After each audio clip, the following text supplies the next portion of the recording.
Satu kali salah, kita seperti berhadapan dengan cermin. Cermin itu ada satu titik. Ini cermin. Cermin itu, Ustadz saya nggak suka cermin yang oval, yang bulat. Oke, kita ikuti seleranya. Cermin bulat. Satu kali berdosa, satu titik. Satu kali berdosa, satu titik. Satu kali berdosa, satu titik. Dosanya agak banyak. Sampai akhirnya hitam cermin itu. Kalau sudah cermin itu hitam, maka orang yang putih pun akan melihat wajahnya hitam di cermin. Hati menjadi hitam gara-gara dosa.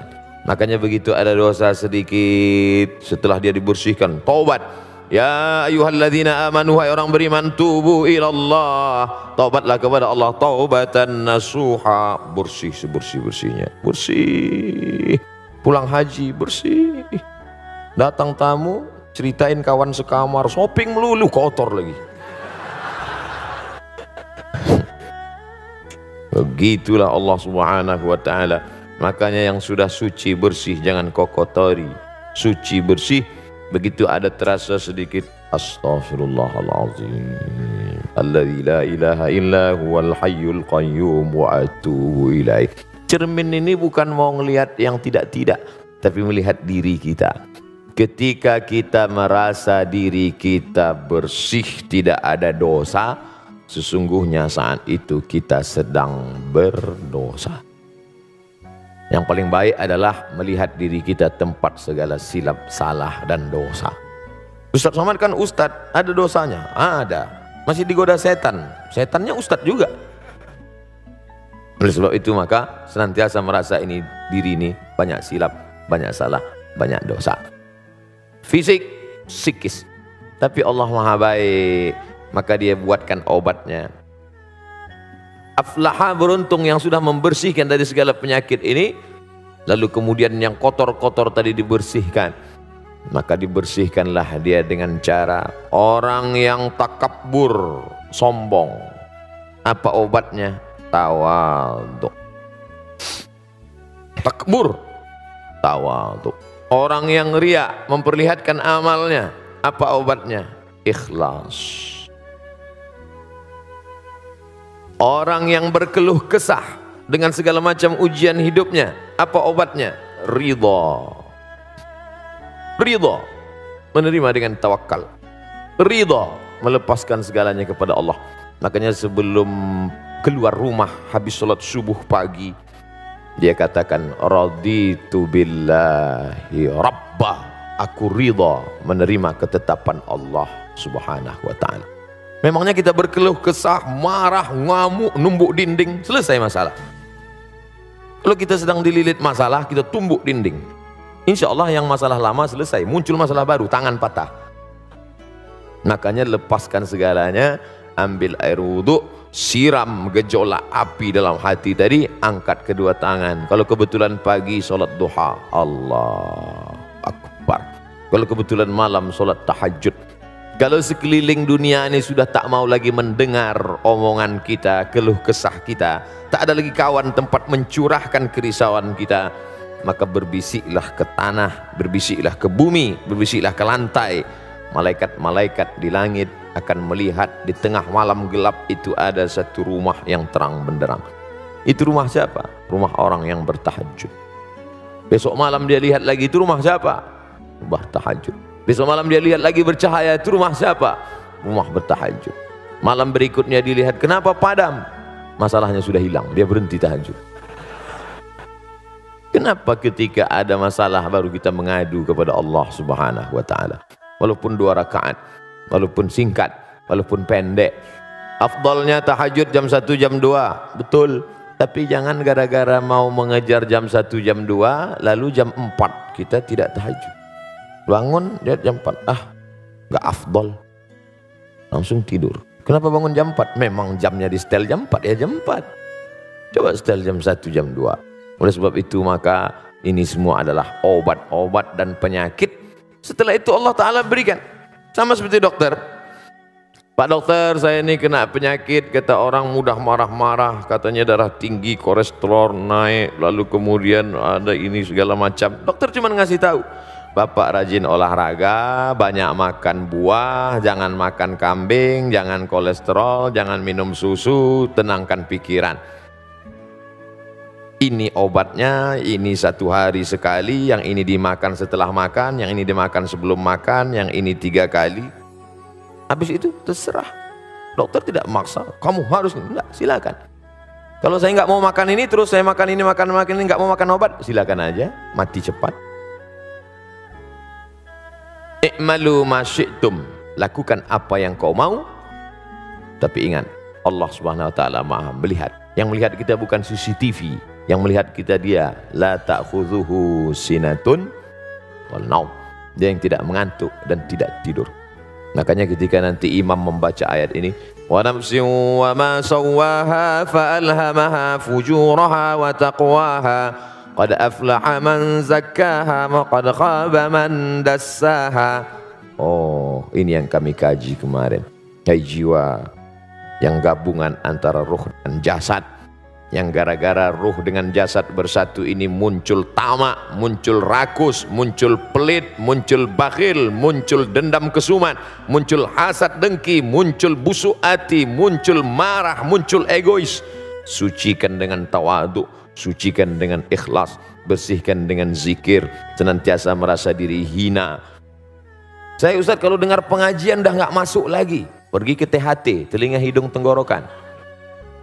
Bukan itu maksud saya Ustaz, telinga saya dengar tapi tak masuk ke hati, pergi ke rumah sakit. Kemarin saya pergi ke Bandung, dibawa oleh Ustadz Hanan At-Taki, mampir ke rumah teduh. Ternyata hati yang panas mampir ke rumah teduh itu teduh, meleleh air mata.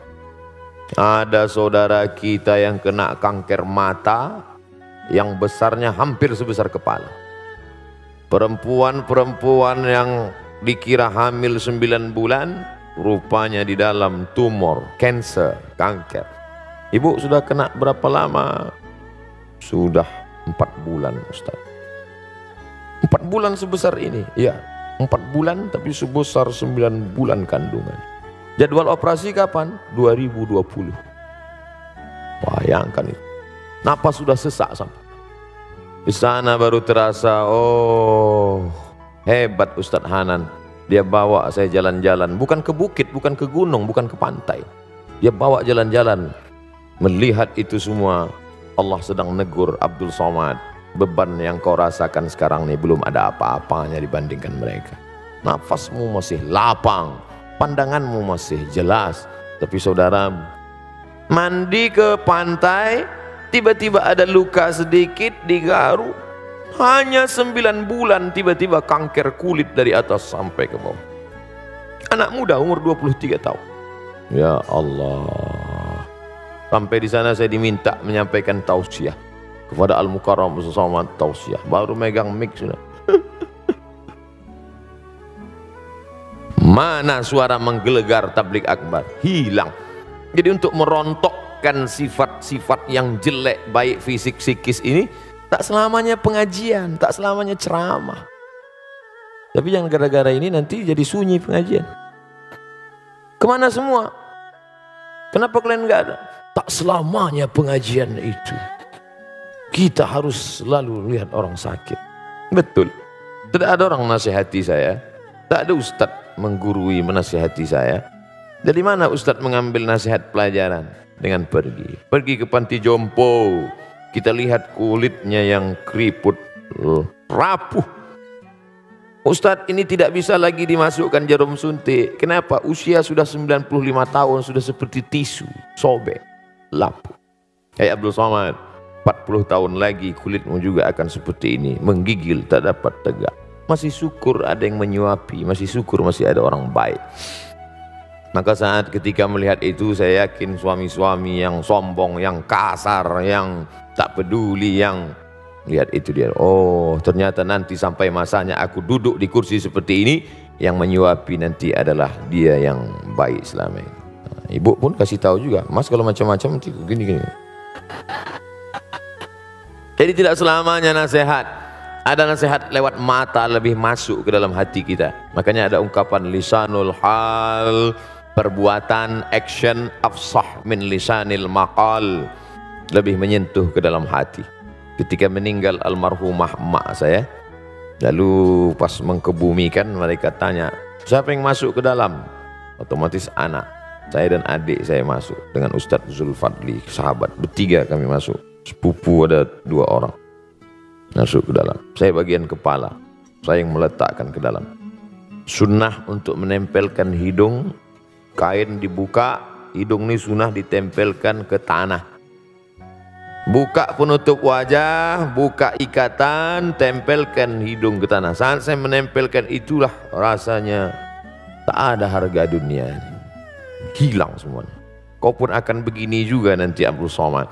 Anakmu yang akan memegang kepalamu, dimiringkannya ke kanan ke arah kiblat, ditempelkannya hidungmu ke dinding. Tak ada jarak lagi.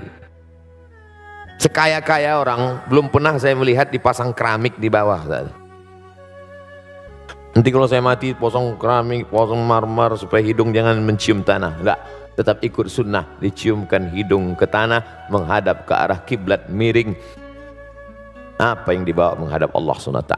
Insya Allah itu mengikis hasad, mengikis dengki, mengikis angkuh, mengikis sombong. Kalau terasa iman sudah agak kurang, low down, ngaji lagi. Assalamualaikum warahmatullahi wabarakatuh. Hai sahabat religiwan semuanya, semoga usia bertambah, istiqomah juga semakin bertambah, amal bertambah, maka bertambah pula kesiapan kita untuk tetap menebar kebaikan. Assalamualaikum warahmatullahi wabarakatuh.